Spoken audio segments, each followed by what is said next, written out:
Today's story is the pacifist that was forced to commit Sudoku.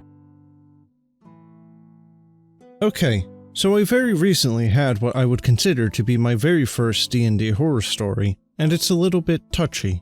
I was in a campaign that ran for about 4 months, ranging from levels 3 to 9 before the incident.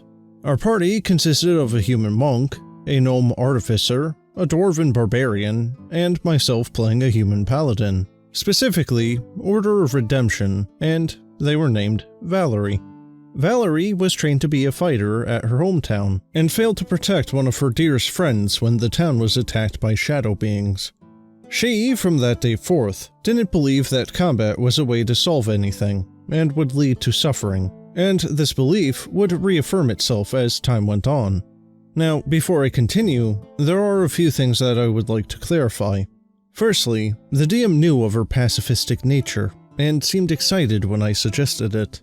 Secondly, Valerie had been played in a Westmarch previously, so I knew what not to do with that kind of character so that the table could still have fun in combats, or have combat in general, and so that the DM didn't get annoyed. And lastly, I know that Redemption Paladins are still allowed to fight if there are no other alternatives due to their oath.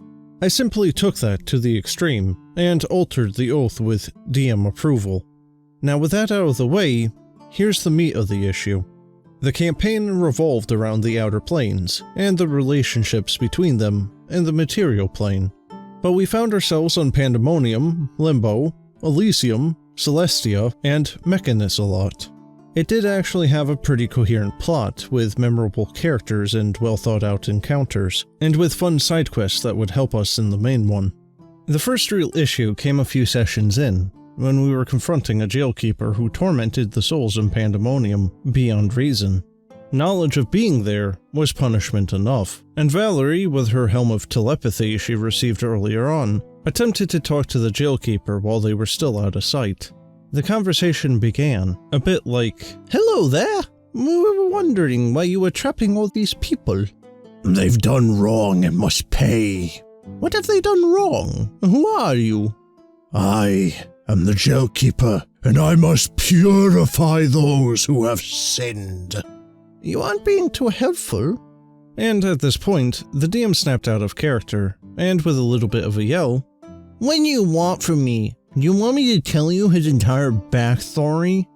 "Well, I would like to know what we're up against, and it's not like I'm a threat yet." "You're invading his mind already, you know." "Can I at least insight to see why he's so uptight?" He sighed, and told me to roll insight. "It seems like he's just not willing to talk with strangers." "Well then, she comes out from her hiding space and waves at him while he sits in a chair." To which the DM described how he rose and started to charge at her. So, initiative started, and every turn of combat, I attempted to talk him down with persuasion, as the party was full health and no one was taking hits. And around turn 3 of combat, when I attempted to do it again, the DM yelled to himself and turned off his mic for a little bit to presumably swear. And after turning it back on, he simply states, "No you don't, you attack with your shield." "She would never do that." And as the DM proceeded to attack for her, the other players and I started exchanging DMs, and I didn't seem to be getting much help here. They felt bad to an extent, but they were more focused on moving the game forwards. I sighed and accepted, striking it from headcanon. Fast forward to level 6, Valerie had a romantic interest back on the Material Plane, a human druid, and she tried time after time to make a connection with him, with the DM not allowing it, and when I asked why, he just grumbled something about storyline. And later at level 7, it turned out he was a bit of a bad guy, in a side plot, and wanted to kill us.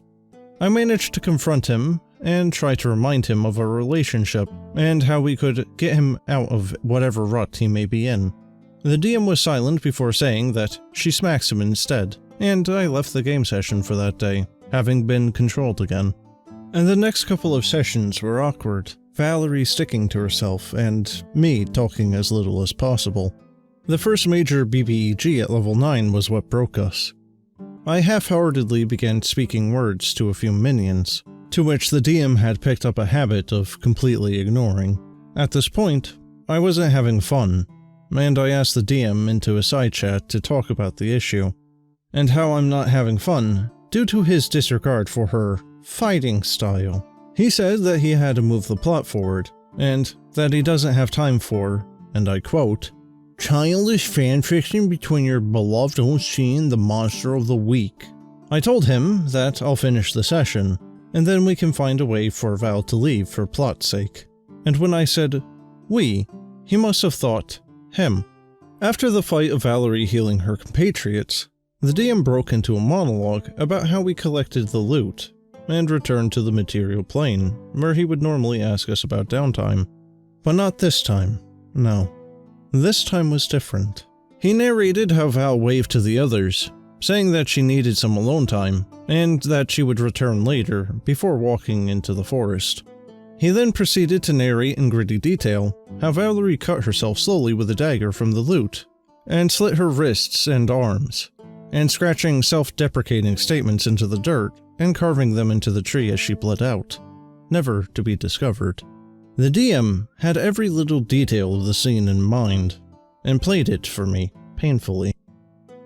Over half the group had left the call during this, but I was in too much shock to leave. This was cruel and horrible. I had never had a character that I loved as much as her, and to have her go out like this, it was inhumane. After the description and the silence that followed, the last one other player left the call, after murmuring something about that sadistic jerk. I simply asked why. It's only in character. She was a failure who wanted to make a difference, but didn't make any. So she hated herself for not getting anything done. She was clearly using her happy demeanor to mask the depression within. There was a pause. By the way, thanks for being willing to leave the game. I was ready to kick you out. You ruined so many wonderful combats of mine. I shook my head and left the call, deleting her character sheet and sitting in tears for a couple of hours. Since then, the players from that group now play together under a new DM, with new characters, and we scarce discuss it, as I do believe it would bring up powerful emotions for us all. Even I sit here now, still in tears just writing this. So I must implore, was I the jerk for not making my character fit the DM's clear preferences? And is there truly a right way to play a pacifist in D&D and upset no one? Well guys, when I was initially reading the first half of the story, I thought that maybe there was just a small miscommunication or a communication breakdown, and the DM just didn't want to talk to the OP about this issue for whatever reason, which is bad, but not too terrible. And eventually I got to the point where it's him having her leave peaceably in a forest. I thought, okay, well he doesn't seem so bad. Maybe it's just a miscommunication. And then that weird angsty thing. I'm pretty sure the DM had quite a lot of pent-up angst and hatred of the OP or just issues in general. And rather than dealing with them healthily, like talking to the OP about the thing that's annoying him, he let it bottle up and it led to him being edgy McEdgelord. So I'm going to say that the OP is probably not a jerk here, and the DM definitely is, especially as, according to the story at least, the OP had talked to him and he okayed it. But as far as the peaceful character working, I've only been able to attempt to make a pacifist character once so far, but that campaign didn't last very long, so I'm not going to go into any real details on it. So let me know what you guys think would work for a pacifist character, or if you just think that a pacifist character in D&D is just silly and should never be done. But in any case, that's the end of the video. I hope you enjoyed, and if you did, maybe think about subscribing and joining my Discord. But, as always, have a good one.